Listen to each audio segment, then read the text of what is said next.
Тука е амандманот 5 од Уставот на Република Македонија, од Охридскиот рамковен договор, кој во тоа време настојуваше да го третира прашањето на албанскиот јазик како службен јазик во Република Македонија. Но по 16 години ние не е официализиран албанскиот јазик. По 16 години расправаме околу ова прашање.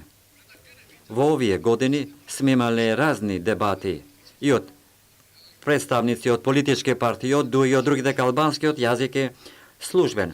Но со самата денешна расправа и со овој предлог закон, ние можеме да видиме и ова го признава и ДУИ и влада, дека албанскиот јазик не е службен.